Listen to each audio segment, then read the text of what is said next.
First one, can an inductor resistance battery circuit is switched on at t is equal to 0? So यहाँ पे inductor है, resistance और battery है circuit में, switched on at t is equal to 0. So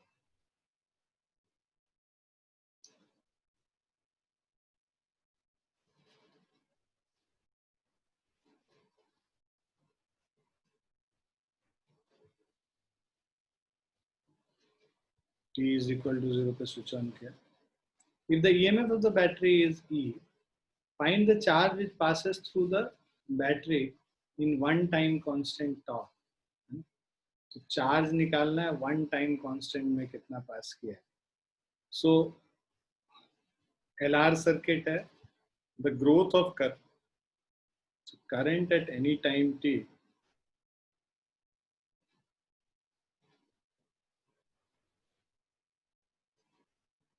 current at any time t is given by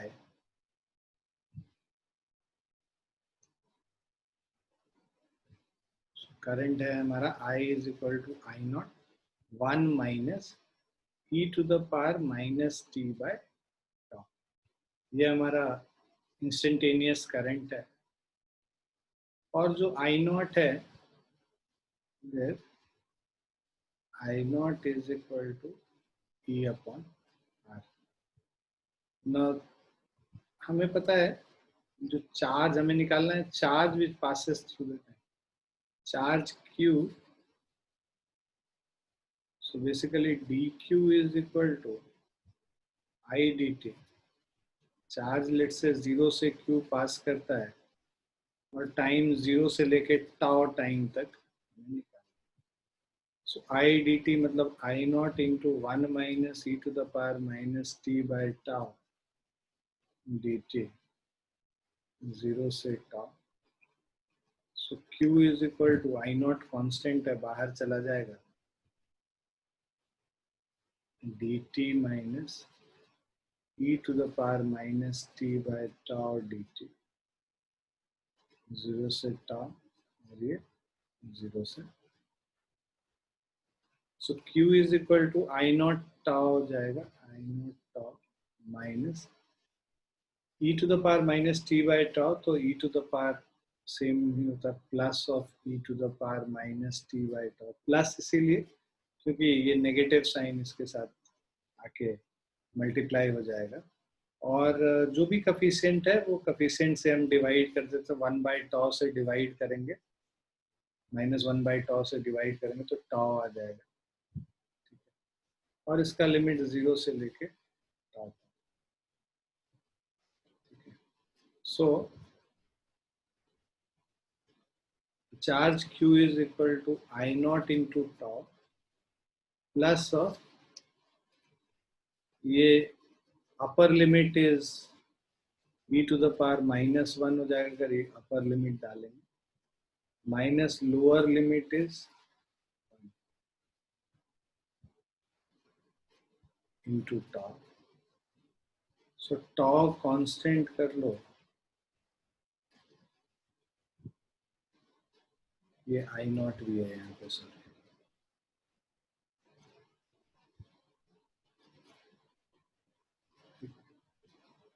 ये tau I naught into tau को constant कर लो, 1 plus 1 by e minus 1 cancel हो गया. So I naught tau by e, this is the charge which is flowing. Clear बच्चों? Yes, sir.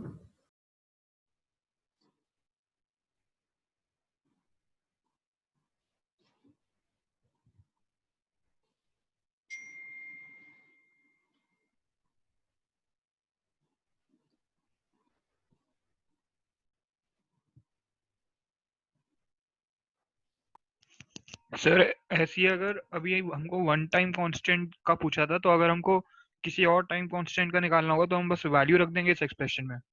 हाँ, जो 0 से tau कर रहे हैं, यहाँ से 0 से कुछ भी मान लो 10 मिली सेकेंड बोला है तो 0 से 10 मिली सेकेंड. अच्छा ठीक है सर. टाउ करने से फायदा ये हुआ कि यहाँ पे e टू द पावर -1 हो गया।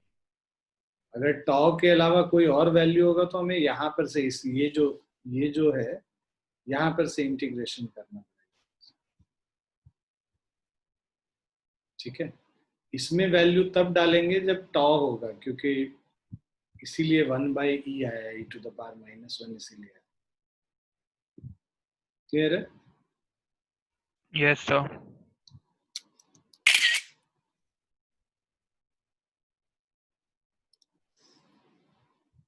So the next question is, a coil of inductance 1 Henry and resistance 100 ohm is connected to a battery. So L is equal to 1 Henry हो गया, resistance R is equal to 100 ohm हो गया, is connected to a battery of EMF. E is equal to 12 volt हो गया. Find the energy stored in the magnetic field associated with the coil at an instant 10 millisecond after the circuit is switched on. So energy stored निकालना है in a magnetic field associated with the coil at an instant 10 millisecond. So at t is equal to 10 millisecond हमें magnetic energy, potential energy निकालनी, magnetic field की वजह से जो energy. सो देखो यहाँ पे हमें पता है कि जो मैग्नेटिक एनर्जी स्टोर होता है इंडक्टर में, that is half Li², so which is equal to half L into I0 1 minus e to the power minus t by tau whole square.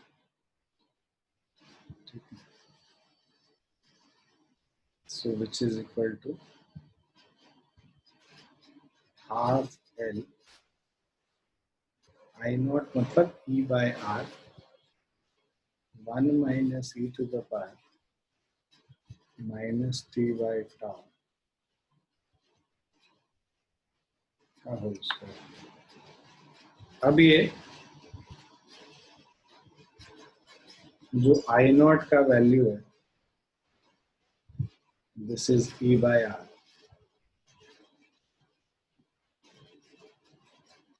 which is 12 by 100, 0.12 ampere.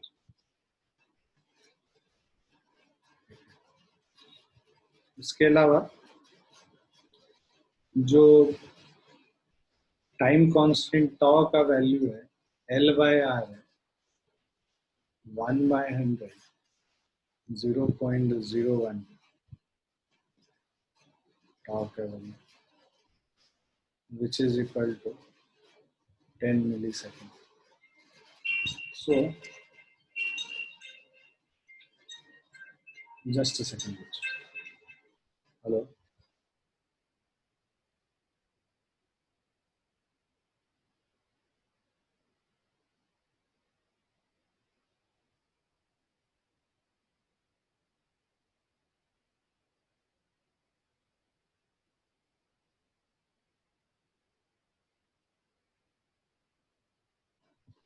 Sorry बच्चों. So this is, अब ये values put करेंगे, half into L का value 1 है, E bye R already हम लोग निकाल रखे हैं 0.12, 1 minus e to the power, देखो टॉ 10 मिली सेकेंड है और ये टाइम 10 मिली सेकेंड के बाद ही तुमको बोल रहा है, तो e टू द पावर -1 हो जाएगा का whole square, half into 0.12 1 minus 1 by e का होल स्क्वायर। इसके वैल्यूज पुट करेंगे,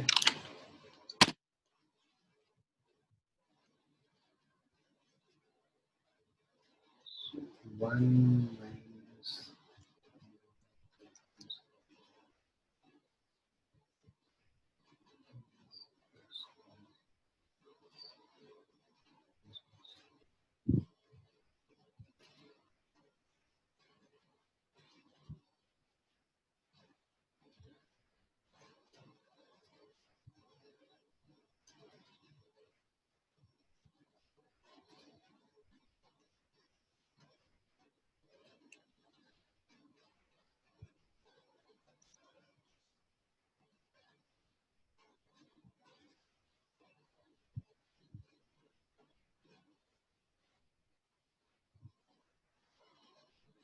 Okay, sorry.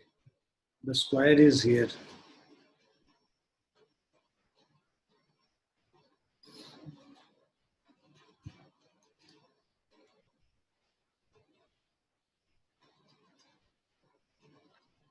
So this is 2.86 into 10 to the power minus 3 joules,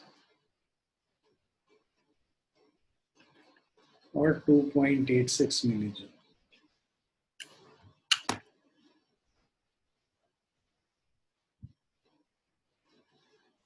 Is it clear? Yes, sir.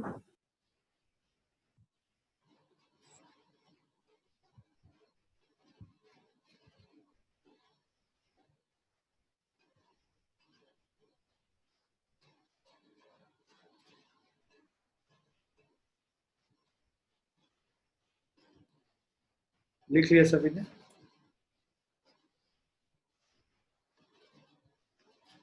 Yes, sir.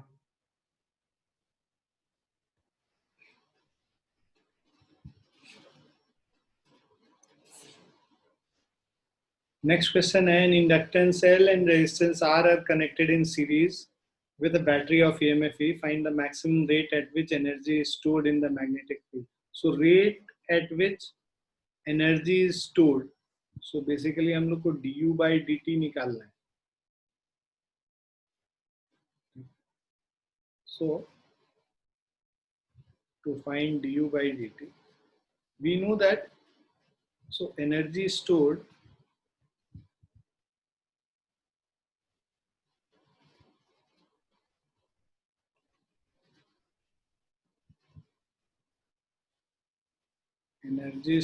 in the magnetic field, U is equal to half Li square. So this is half into L into I naught 1 minus e to the power minus t by tau.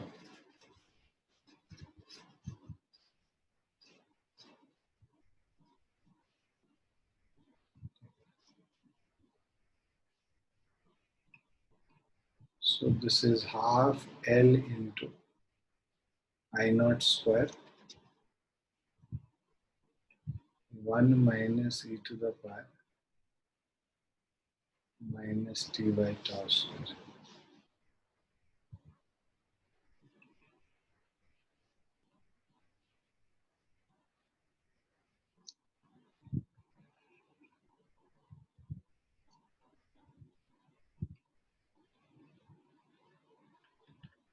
So rate at which energy is stored, P is equal to du upon dt, which is, इसको differentiate कर देंगे. So we'll have half L I naught square differentiation of 1 minus e to the power minus t by tau whole square with respect to time. So half L I naught square. अब देखो इसको जब differentiate करेंगे, chain rule apply करते हैं, तो इसको पहले अगर डिफरेंशिएट करेंगे तो 2 times 1 minus e to the power minus t by tau, और उसके बाद अंदर डिफरेंशिएट करेंगे तो 0 और सो ई टू द पावर 0 माइनस और माइनस प्लस हो गया 1 by tau e to the power minus t by tau.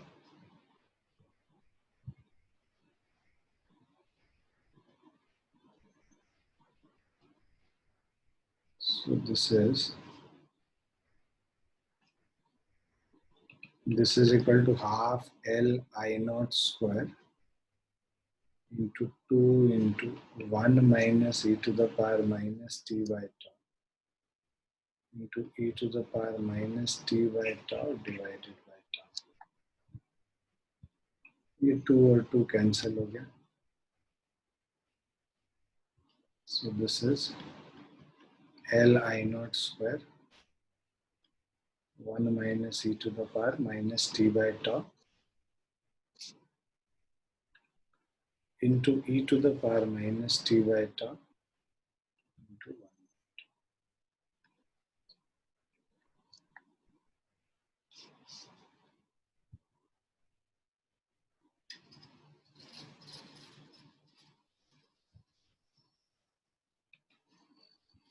इसको सॉल्व करेंगे L I naught square by tau को कॉमन लेके बाहर कर लेंगे अंदर बच जाएगा E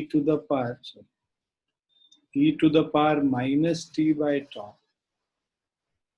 minus of E to the power minus 2t by tau.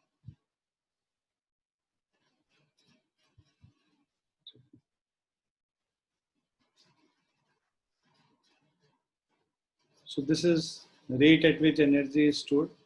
हमें निकालना है maximum, find the maximum rate at which energy is stored. So हम लोग क्या करेंगे dp by dt निकालेंगे और उसको जीरो से इक्वेट कर लेंगे. ठीक है. सो dp by dt को जीरो से इक्वेट कर लेंगे तो हमें मैक्सिमम वैल्यू आएगा L I not square by tau. इसको कॉमन ले लो बाहर. ठीक है. और इसको फिर से डिफरेंशिएट करेंगे e to the power minus t by tau minus of e to the power minus 1 by tau e to the power minus t by tau. और ये plus of 2 by tau e to the power minus 2t by tau is equal to 0. ये पूरा constant तो उधर जाके 0 ही हो जाएगा. और माइनस 1 बाई टॉ वाले को उधर लेके चले जाएंगे तो 1 by tau into e to the power minus t by tau is equal to 2 by tau e to the power minus 2t by tau. Okay. So ये tau tau कैंसिल हो गया. ये इधर डिवाइड करेंगे ऊपर जाएगा तो 2t minus tau तो e to the power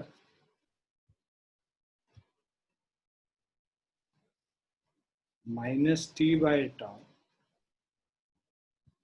is equal to 1 by 2 हो जाएगा. So for maximum value e to the power minus t by tau 1 by 2 हो गया. इसमें अब जो मैक्सिमम पावर है वो निकालेंगे तो P is equal to L I not square upon tau e to the power minus t by tau है 1 बाई 2 के बराबर.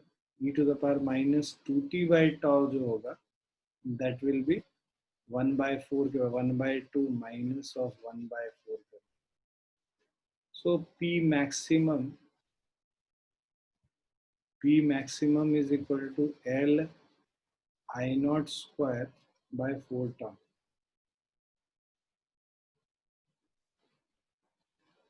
So L I naught square by 4 into tau क्या होता है L by R होता है. तो यहाँ L by R से रिप्लेस कर लेंगे. L तो कट गया. So this is I naught square R upon 4. Is it clear? Yes sir. अब I naught क्या होगा E by R होगा. तो इसको हम लोग अगर E के टर्म्स में लिखें तो ये हो जाएगा E square by 4R.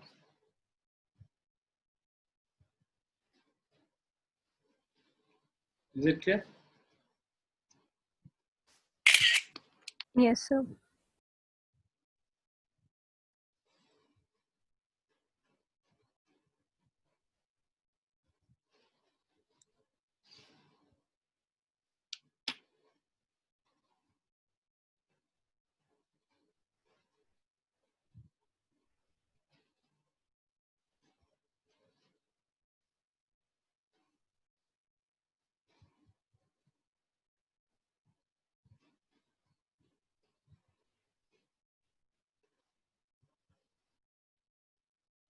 हो गया बच्चों?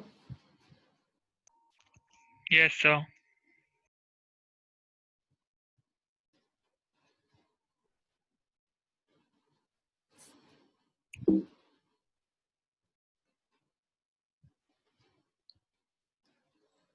Next question है, two conducting circular loops of radii r1 and r2 are placed in same plane with their centers coinciding.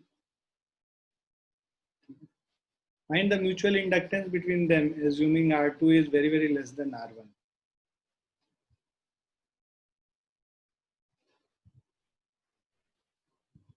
So दो circular coil है, loop है basically, of radius r1 and r2.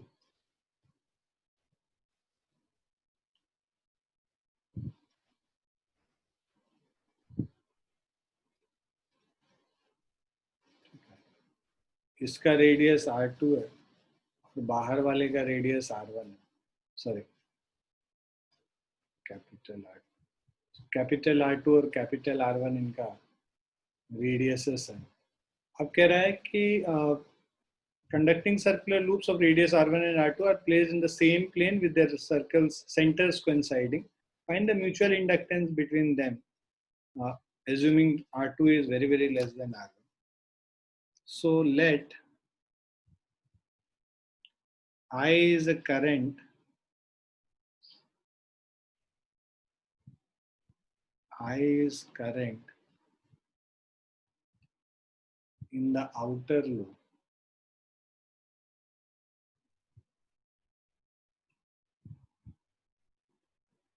So magnetic field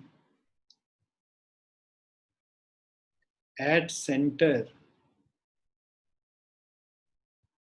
will be B is equal to mu naught I by 2R होता है, mu naught I upon 2R1. ठीक है.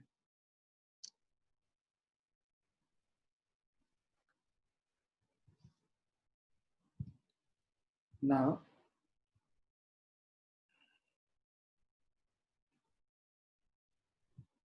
flux through loop of radius R2 is equal to B into pi R2 square. Magnetic field सब में पूरे तरफ uniform ही होगा, क्योंकि बिल्कुल तुम यहाँ लिख सकते हो since R2 is very very less than R1. तो मैग्नेटिक फील्ड सेंटर पे जो है ऑलमोस्ट सेम ही रहेगा इसके पूरे एरिया के अंदर. सो बी हो जाएगा हमारा mu not I bye 2R1 और इसको पाई R2 स्क्वायर से मल्टीप्लाई कर लेंगे. ठीक है. सो म्यूचुअल इंडक्टेंस, फ्लक्स ये फाई दे रखा है,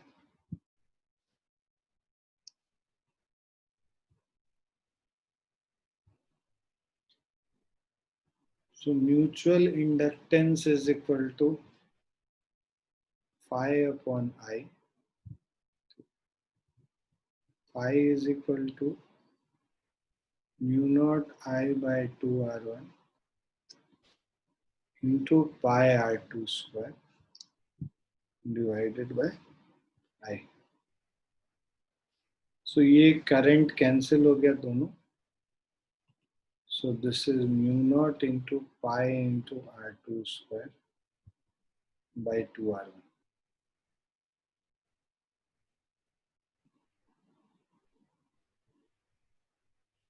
Clear है? Yes, sir. Yes sir.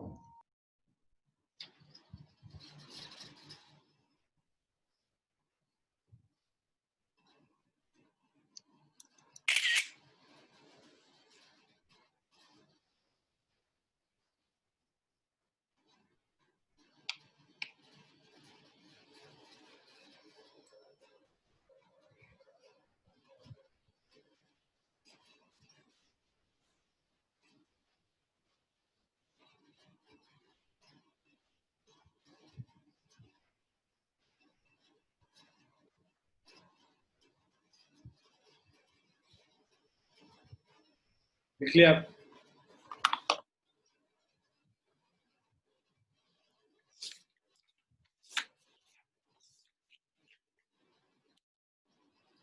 अब जो है आपका काम है कि ये जो HC वर्मा में ऑब्जेक्टिव 1 है, ऑब्जेक्टिव 2 है, और इसके अलावा एक्सरसाइज जो है ये सारा खत्म करना है आपको, ठीक है। एंड जो भी डाउट है वो मेरे से पूछना है, ठीक है। ये नेक्स्ट वीक तक फिनिश कर लेना है इसको। क्लियर बच्चों? Yes sir. 100 क्वेश्चन है एक्सरसाइज में।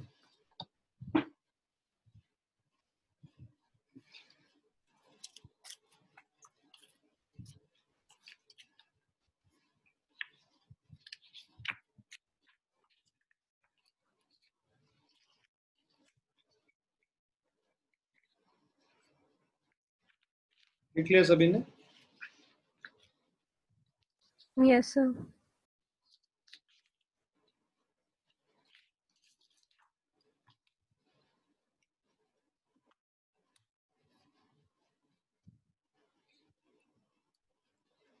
Now you attempt this question.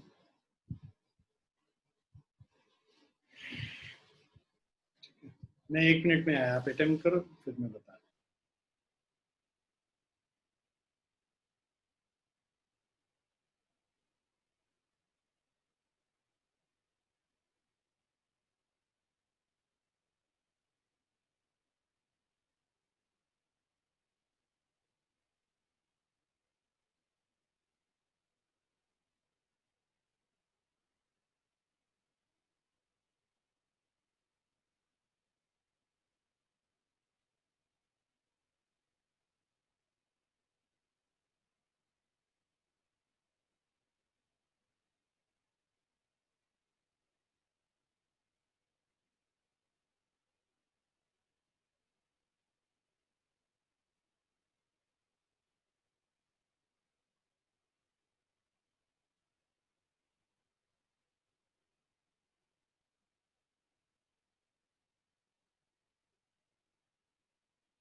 हो रहा है बच्चों? इसका पहला जो ऑप्शन है ना वो 0.14 है। 0.14 में हाँ तो सर वो ऑप्शन 1 ही है। वो तो चेंज कर दिया। ठीक है, कर भी लिया तुमने। So, conducting circular loop made of a thin wire has area 3.5 into 10 to the power minus 3 meters square. So, यहाँ पे A is equal to 3.5 into 10 to the power minus 3 meters square. The resistance R is equal to 10 ohm हो गया. It is placed perpendicular to a time-dependent magnetic field. So, magnetic field is dependent on time. 0.4 Tesla into sine of 50 pi t.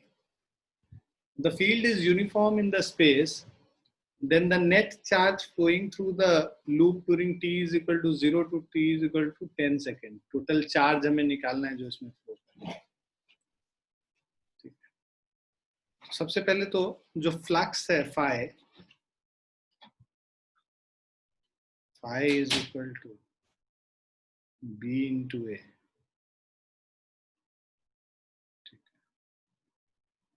और EMF E is equal to minus d phi upon dt.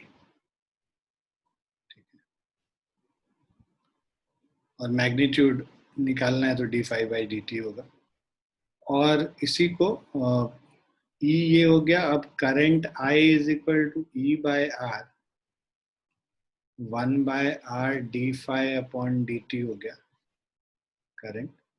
और हमें पता है हमें क्या निकालना है, net charge निकालना है. Q is equal to I dt का इंटीग्रल, dt जो है इधर से वहां पे लेके चले जाओ उस तरफ लेफ्ट साइड में. I dt का इंटीग्रल इज 1 by R. हम बस मैग्नीट्यूड के बारे में बात कर रहे हैं, ठीक है, तो इसीलिए पॉजिटिव साइन ही लो. 1 by R d phi upon dt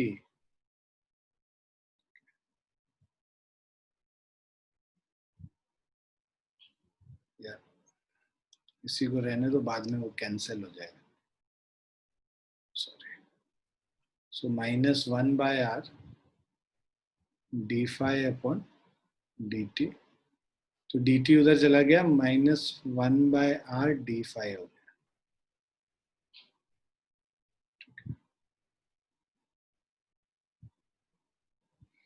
So Q is equal to minus 1 by R. यहाँ पे अपर phi 2 minus phi 1. So total charge is equal to, right. So charge flown Q is equal to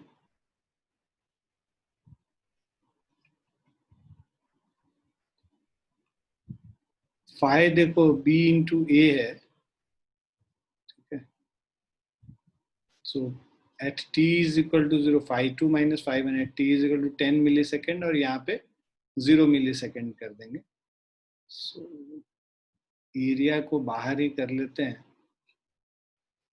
3.5 into 10 to the power minus 3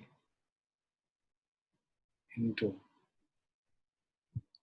magnetic field मतलब 0.04 sign 50 pi into time is 10 millisecond 0.01 minus 0. So this is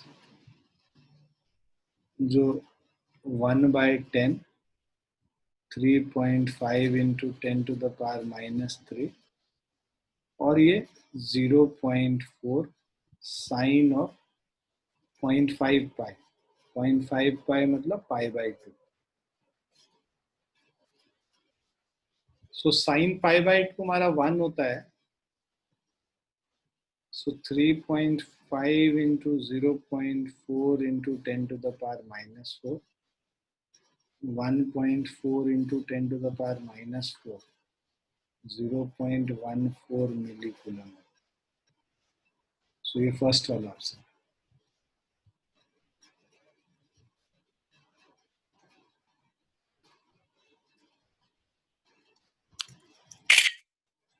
Is it clear? Yes, sir.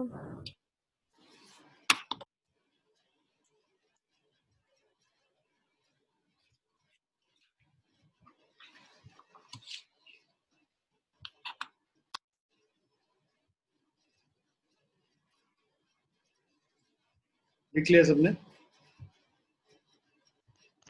Yes, sir. Next कीजिए.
Sir ये question नहीं हो रहा है।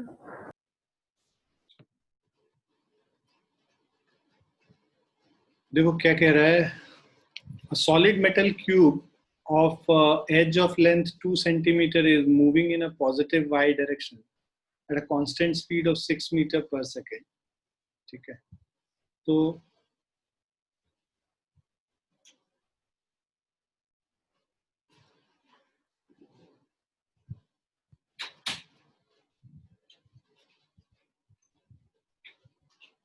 ये हम लोग x डायरेक्शन मानते हैं, ये y डायरेक्शन मानते हैं और ये z डायरेक्शन मानते हैं. So solid metal cube of edge 2 centimeter is moving in a positive y direction. So positive y direction में move कर रहा है.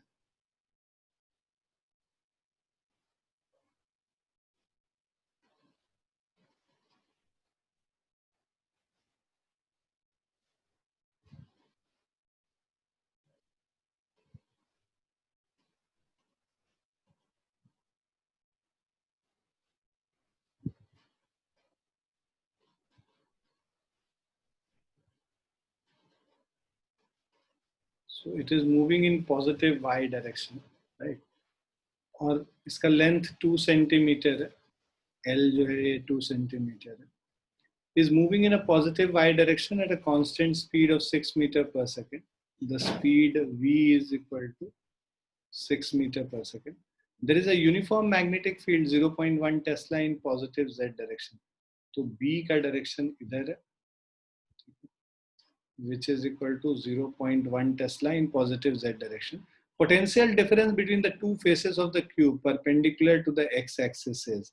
So perpendicular to x-axis कौन से faces हैं? ये दोनों faces, right? अब ये देखिए कि b इधर और v को इधर ला रहे हैं, तो इसके across जो perpendicular to x-axis, ये तो along x-axis हो गया, perpendicular to x-axis ये वाला हो गया, y डायरेक्शन हो गया और z डायरेक्शन हो गया. तो z डायरेक्शन में तो कुछ भी नहीं होगा, है ना, क्योंकि वेलोसिटी उधर हो नहीं रहा है, वेलोसिटी किधर हो रहा है, y डायरेक्शन के लॉन्ग.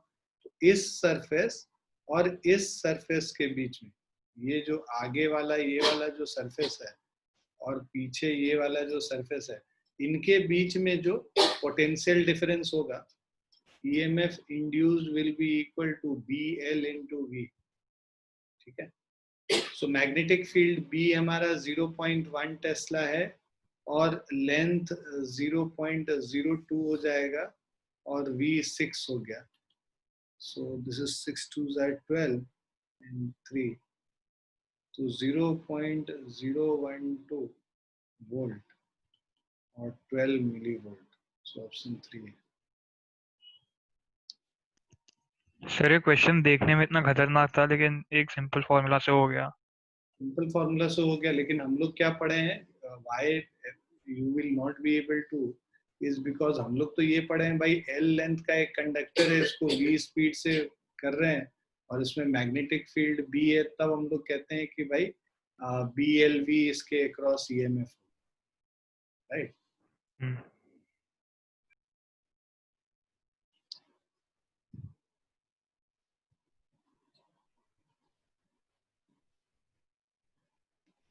ये मैंने ये गलत ये किया हुआ है, एक मिनट सॉरी.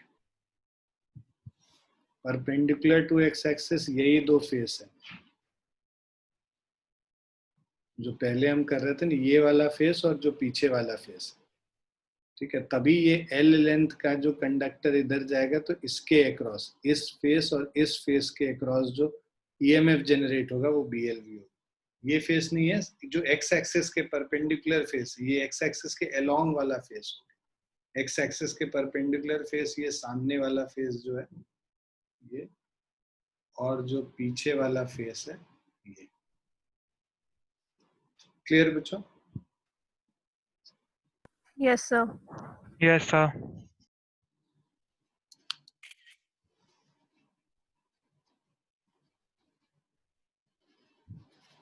लिख लिया? Yes sir.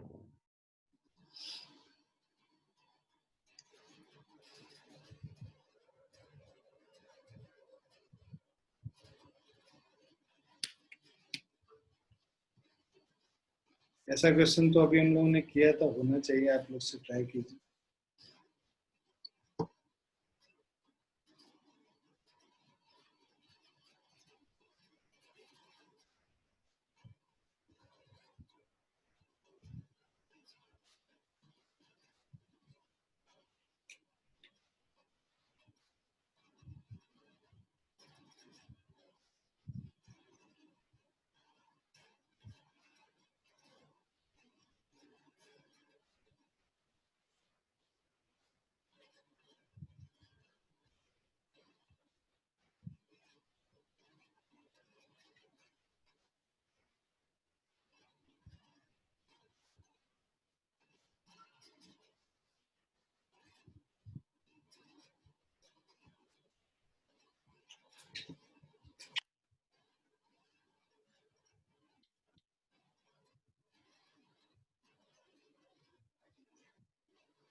देखो इसमें self induced EMF of a coil E is equal to L di upon dt.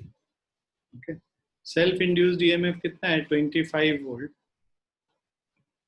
L हमें निकालना है change in current 25 ampere minus 10 ampere कितने टाइम में? 1 second. So 25 is equal to L into 15। L is equal to 25 by 15, तो ये 5/3 Henry हो जाएगा L का वैल्यू। L का वैल्यू निकल गया। अब आपको कह रहा है the change in energy of the inductance. So final energy minus initial energy, so this is half L I2 square minus half L I1 square. So ये दे रखा है I1 और I2, so half into L 5/3, I2 square is 25 square minus 10 square, 5/6, 25 square is 625 minus 100, 5/6 into 525.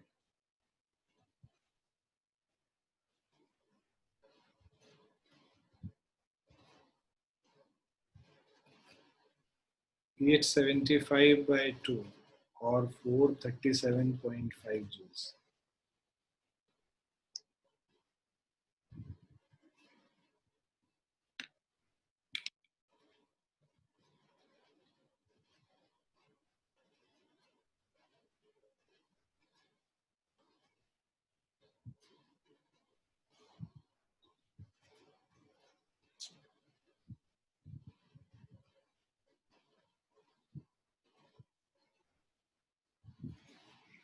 Clear बच्चों? Yes, sir. Yes, sir. लिख लिया? Yes, sir. इसको try कीजिए। इसमें ना इसको उल्टा कर देना। The switch S2 is closed at t is equal to 0 and the switch S1 is kept open. At some other time t0, some later S2 is open and S1 is closed.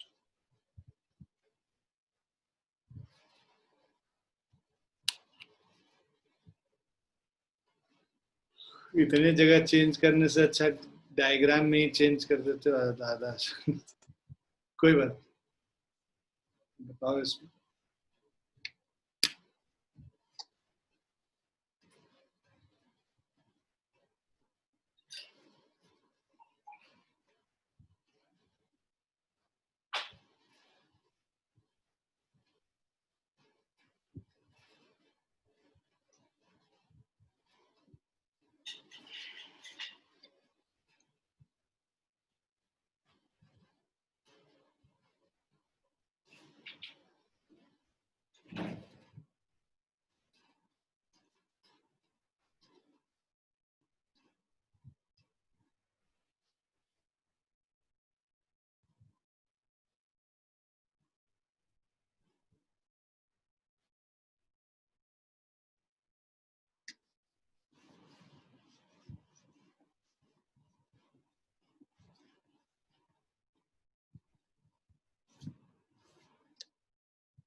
Sir इसका क्या शायद 2 होगा क्या? मतलब मैं sure नहीं हूँ लेकिन शायद 2। हाँ 2 ही है। देखो इसको इस तरह के क्वेश्चंस को गेस ही किया जाता है, मतलब you have to negate the options कि कौन से नहीं हो सकते हैं। अभी यहाँ पे क्या है, मतलब अगर सॉल्व करोगे तो भी आएगा, बट उतना तुम लोग को अभी जानने की भी जरूरत नहीं है इस क्वेश्चन में। देखो ये हम लोग का LR सर्किट है। The switch S2 is close at t is equal to 0। जब स्विच S2 को क्लोज किया और S1 को ओपन किया तो ये क्या होगा? ग्रोथ ऑफ करंट होगा। ठीक है, so when S2 is closed तब ग्रोथ ऑफ करंट होता है, और करंट किसी इंस्टेंट पे I is equal to I not 1 minus e to the power minus t by tau हो जाए। ठीक है, और S2 is open, S1 is closed, तो उस केस में डिके ऑफ करंट हो रहा होता है। सो डिके ऑफ करंट के केस में I is equal to I not, so I is equal to I not e to the power minus t by tau. So this is the decaying current. So growth of current and this is decay of current. अब इसको अगर हम लोग देखें, ये देखो exponential function है यहाँ पे भी और यहाँ पे भी। At t is equal to 0 जब ग्रोथ ऑफ करंट होगा, at t is equal to 0 you will get current is equal to 0, और उसके बाद एक्सपोनेंशियली ये इंक्रीज करेगा। एक्सपोनेंशियली इंक्रीज करेगा तो लीनियर तो नहीं हो सकता, ये भी गया ये भी गया, तो ये दोनों ऑप्शन गए। अब बच गया तुम्हारे पास थर्ड वाला कंसीडर करना और सेकंड कंसीडर करना। बाद में जब हम लोग S1 को क्लोज कर रहे हैं, S2 को ओपन कर रहे हैं, तो उसका उस समय जो ये डिके होगा, डिके भी क्या है, एक्सपोनेंशियली डिके कर रहा है ना। This is an exponential function. Exponential function होगा तो स्ट्रेट लाइन में तो नहीं होगा, मतलब डिके लीनियर तो नहीं होगा, एक्सपोनेंशियल है, तो ये वाला तो फिर से कैंसिल हो गया, बचा कौन सा, सेकंड वाला। ऐसे भी ये देखो 0 है और बाद में जाके इन्फिनिटी पे ये कांस्टेंट हो जाता है, यहाँ 0 और यहाँ पे इन्फिनिटी पे जाके 0 होता है. So this is how the graph will be. Clear है? Yes sir.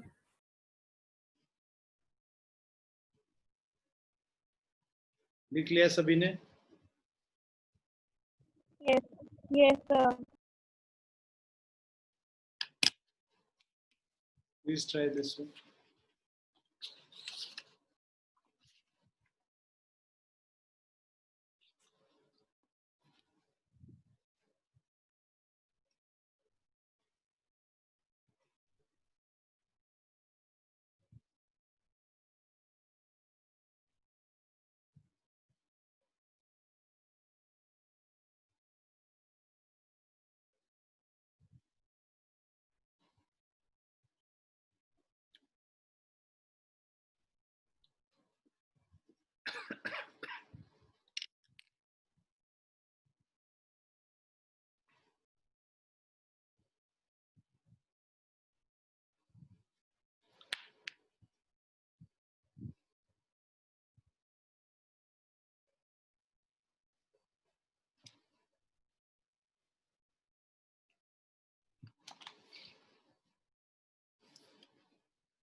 फॉर्मूला लगता है याद नहीं है आप लोगों को. So there are two long coaxial solenoids of same length L. The inner and outer coils of radius have radius R1 and R2. तो इस तरह का एक कॉइल है और इसी के ऊपर एक R2 रेडियस का कॉइल. ठीक है. बाहर वाले का रेडियस R2 है, अंदर वाले का रेडियस R1 है. बाहर वाले में number of turns per unit length N2 है और अंदर वाले का number of turns per unit length N1 है. ठीक है. लेंथ L है इस सोलेनॉइड का. Now the ratio of mutual inductance to the self inductance of the inner coil is, so mutual inductance जो inner और outer का दोनों का same रहता है.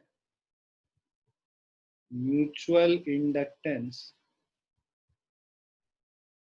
is equal to, ये तो मैंने आप लोग को उसमें भी पढ़ाया है अपने CBSE क्लास में भी, mu not N1 N2 pi into mu not N1 into pi R1 square. अंदर वाले कॉइल का बोल रहा है तो पाई R1 स्क्वायर इंटू L हो गया.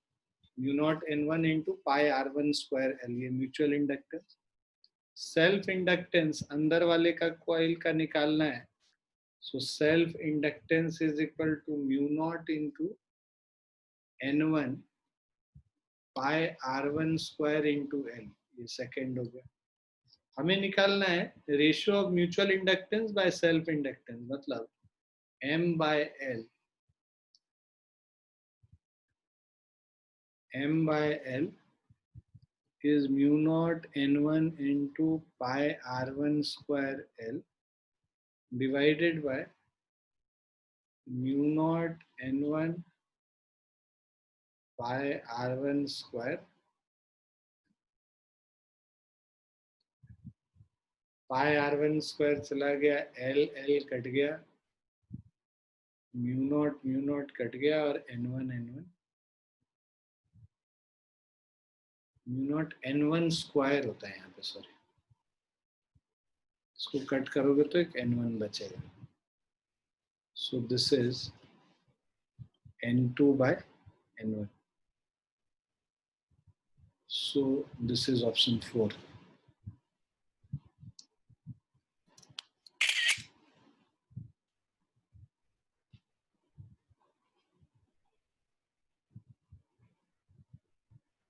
ठीक है, तो ये सब बेसिक फॉर्मूलेज हैं जो आपको याद होने चाहिए. बेसिक फॉर्मूलेज नहीं याद होगा तो फिर नहीं सॉल्व होगा वहां exam.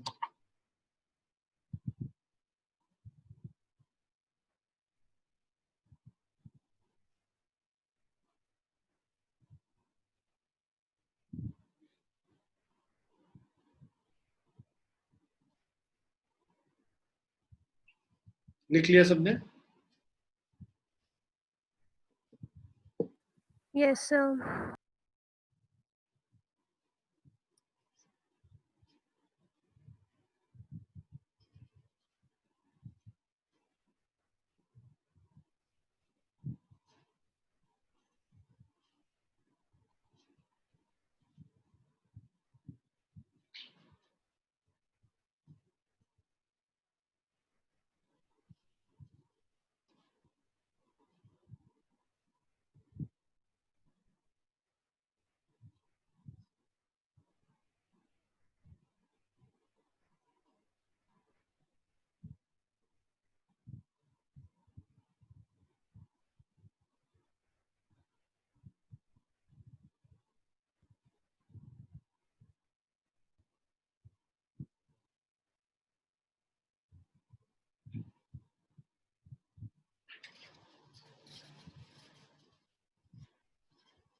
Sir, increases by a factor of 3. Correct. तो देखो क्या कह रहा है. Copper wire is wound in a wooden frame whose shape is that of an equilateral triangle. So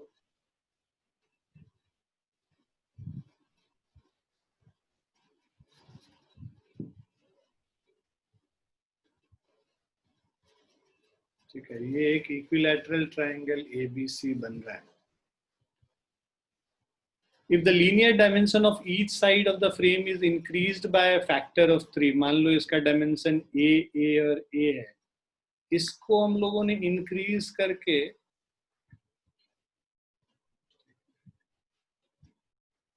3A कर दिया. ये 3A कर दिया, 3A कर दिया और 3A कर दिया. Sir increased by a factor का मतलब ये नहीं हुआ कि वो A+3 हो जाएगा. फैक्टर तो हमेशा बाय फैक्टर मतलब 3 टाइम्स. अच्छा ठीक है. इंक्रीज्ड बाय दैट वैल्यू तब फिर करते 1+3 जो भी. अच्छा ठीक है सर. फैक्टर बस वही है. Now keeping the number of turns of coil पर unit length of the frame the same. Number of turns per unit length मतलब इसमें total number of turns n था, तो n बाय a यहाँ पे जो होगा, यहाँ पे नंबर ऑफ टर्न्स कितना हो गया, total number of 3n bye 3a कर दो तो number of turns per unit length दोनों के केस में सेम। ठीक है, ठीक है ना बच्चों। तो नंबर ऑफ टर्न्स अब कितना कर दिया हमने, 3n टाइम्स कर दिया घुमा के। ठीक है, so Yes, if sir. linear dimension of each side of the frame is increased by a factor of 3, keeping the number of turns of the coil per unit length of the frame the same. So number of turns per unit length of the frame, पूरा frame का। ठीक है, तो यहाँ पे total number of terms मान लो n था, और ये मतलब पूरा ABC का अगर तीनों का मिला लें, तो ये n हो गया पूरा total number of turns divided by 3a करेंगे, सॉरी यहाँ पे number of turns per unit length निकालने के लिए, और यहाँ पे इसमें करेंगे तो ये बेसिकली 3a 9a हो गया। So this is equal to 3n by 9a, that is n by 3a. Now, then the self inductance of the coil increases by, अब self inductance जो होता है L,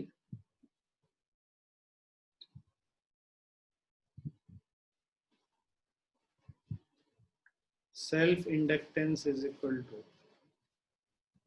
mu naught into n square into a into L हो गया।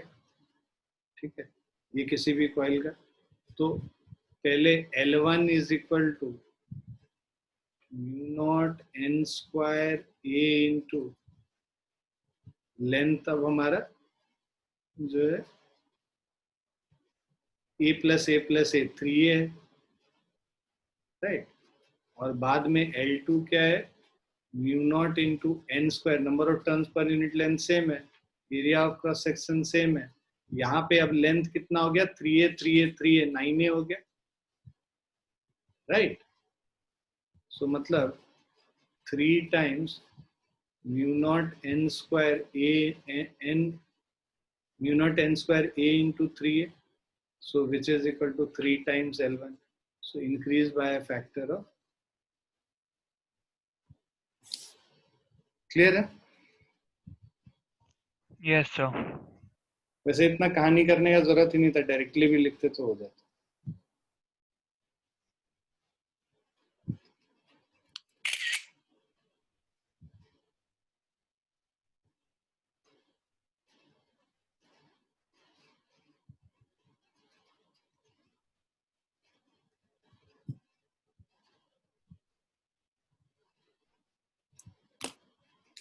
चलो will stop here for the day, है ना। इसके आगे हम लोग नेक्स्ट क्लास में करेंगे, कल की क्लास में इसी को कंटिन्यू करेंगे। इसमें कुछ 8-10 क्वेश्चन और हैं, इसको कर लेंगे, उसके बाद और थोड़े क्वेश्चंस देखेंगे, अगर होगा तो और क्वेश्चंस कर लेंगे। तो मतलब ये आज इस हफ्ते में फिर हमारा ये पूरा अच्छे से खत्म हो जाएगा। ठीक है, नेक्स्ट वीक से तो ऐसे भी will start the new chapters. ठीक है, Yes, sir. Yes, sir. चलिए bye, take care. Thank you, sir.